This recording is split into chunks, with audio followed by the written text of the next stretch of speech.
ملاسه اگر تا یک دقیقه دیگه برام نگوی که اونا کجا رفتن باز من تو را از بین میبرم. حالا دیگه تو نمیتونی مرا از مرگ بترسونی بچیم. خداوند جان را که به انسان میتا فقط خودش گرفته میتونه، فهمیدی؟ ای اسلحه که در دست است نه، فقط یک وسیله سو بس.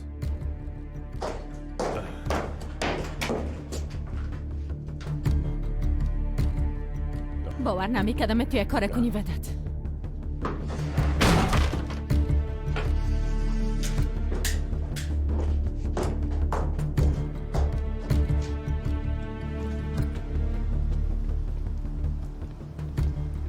به خاطر چی آمدی؟ از کجا اینجا را پیدا کردی؟ بگو برم. پاره باندگه ودت امیال او ملاره بان که بره.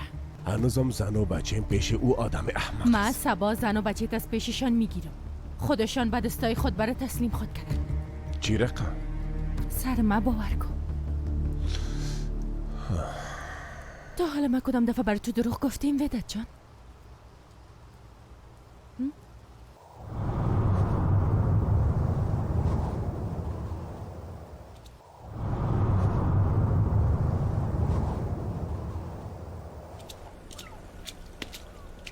اوزگه ما پس میه.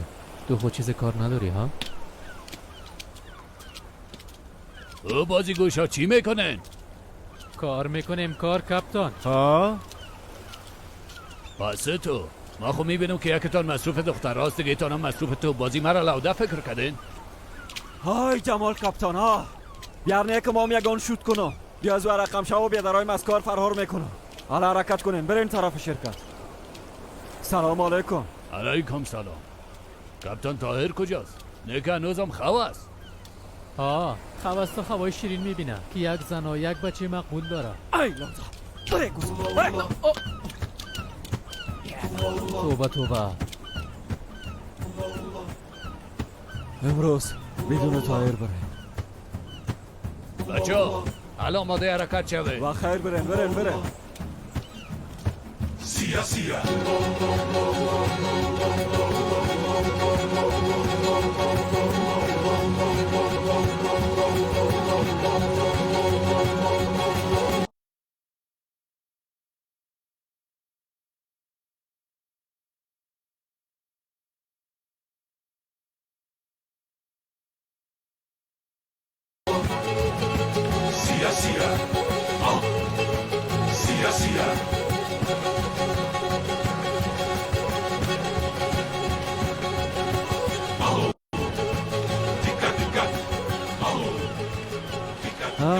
ای طالع بدن یک امی کم بود.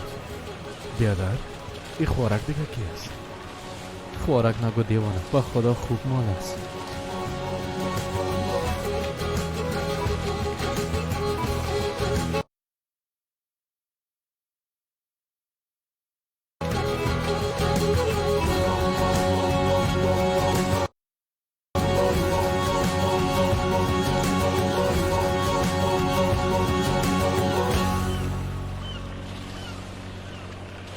سلام آقا مصطفی چطور هستی؟ الحمدلله. میخوایم امرایت یک چند دقیقه گپ بزنم.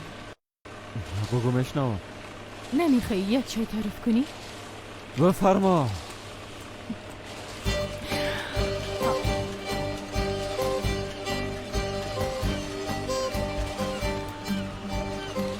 او بچه یک دو گیلاس چای دار برای ما بیار. خدا کنه که ینگی مازی گندگی خبر نشه. تشکر.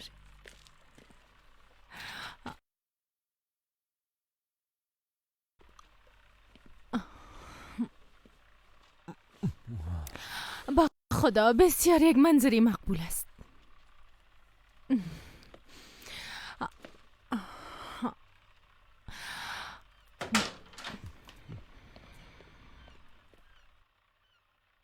بسیار تشکر.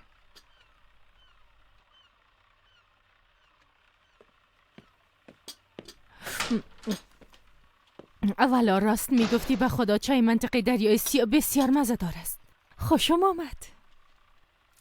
حالا قصه منظره و چای بان دردتا بگو چی میخواستی؟ سعیس میگم جانم. میفهمم به خاطر پرداخت پول شهرداری منتظر پول هستی که همراه ما قراردادش بسته کرده بودی. شما مجبور هستین در مدت 1 ماه پول شهرداری که $1,000,000 است برش بدین، اما شما در بانک فقط $200 دارین. به خاطر که چند وقت پیش به قیمت 10 میلیون 2 کشتی خریدین. تو از کجا خبر شدی؟ فقط یکمه درباره‌تان تحقیق کردم. ها، واضح است. خوب تحقیق کردی. اگر شما ما را با مشکل مواجه نسازین، قسمی که تفاهم کرده بودیم پولتان تا آخر ما میتیم. شما میتونین قرض شهرداری را بپردازین.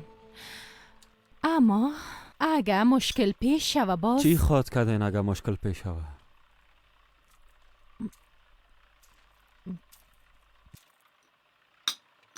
نفس و یهیته به ما پس بتین آقا مصطفی. اگر نه کل ما خفه خود شدیم. من نمیخوایم بین ما خفگی بفته.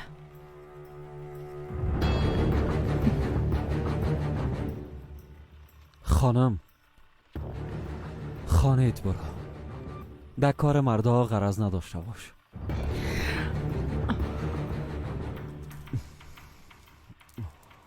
زیاد شده. درست است.